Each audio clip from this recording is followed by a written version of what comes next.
Hello and welcome to Pushing Back, Ukraine Daily Brief. As the war enters its 811th day, these are the main developments from the past 24 hours. Russia has lost approximately 486,940 troops in Ukraine since the beginning of the war, the General Staff of Ukraine's armed forces reported. The number, which has not been independently verified, includes 1,510 casualties over the past day. According to the released Ukrainian figures, Russia lost 11 tanks, 48 armored combat vehicles, 23 artillery systems, 30 drones, 2 cruise missiles, 48 vehicles, and 7 pieces of special equipment. 10,000 plus Russian drones have been shot down since the beginning of the full-scale invasion. The update from the General Staff of the Armed Forces of Ukraine. There were 145 combat engagements.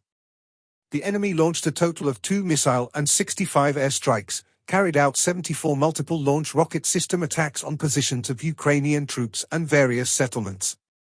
The defense forces adequately respond to the actions of the invaders and took the necessary measures to stabilize the situation. In its latest intelligence update, the UK's Ministry of Defence reports the destruction of Ukraine's cultural heritage caused by the ongoing war. It coincides with the 70th anniversary of a treaty meant to protect cultural property during conflicts. Russia's attacks have significantly damaged historical, religious, and cultural sites in Ukraine.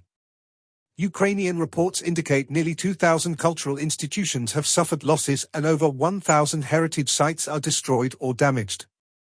UNESCO estimates the damage at $3.5 billion and expects the cost of restoration to be much higher.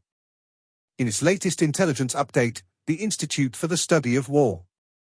The pace of Russian offensive operations in northern Kharkiv Oblast appears to have slowed over the past 24 hours, and the pattern of Russian offensive activity in this area is consistent with ISW's assessment that Russian forces are prioritizing the creation of a buffer zone in the international border area over a deeper penetration of Kharkiv Oblast. Russian President Vladimir Putin's candidate for Russian Defense Minister Andrei Belousov outlined his and Putin's intended priorities for the Russian Ministry of Defense during a speech to the Russian Federation Council on May 14.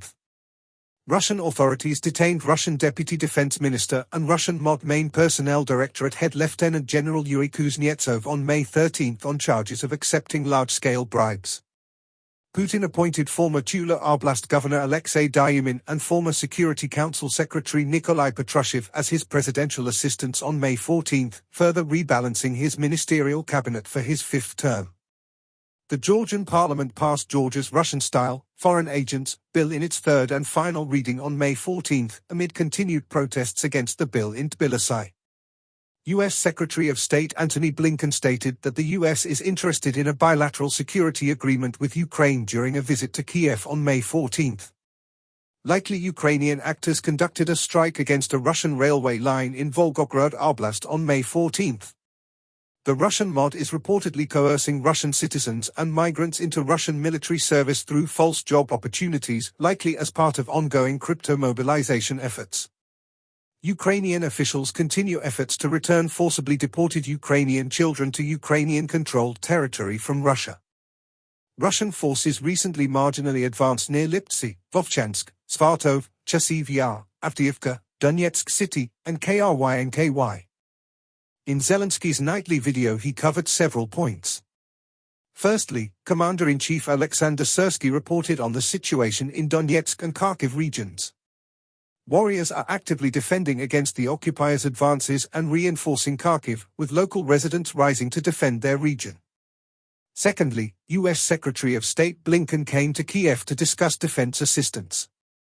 He spoke about the urgency to speed up supply process for weapons and importance of air defense systems, including Patriots for Kharkiv. Lastly, he had conversations with French President Macron and Korean leaders, and invitations to almost 30 leaders for the peace summit. Thanks for following today's updates. Please don't forget to like and subscribe for more content. We'll return tomorrow with the latest news on the ongoing conflict.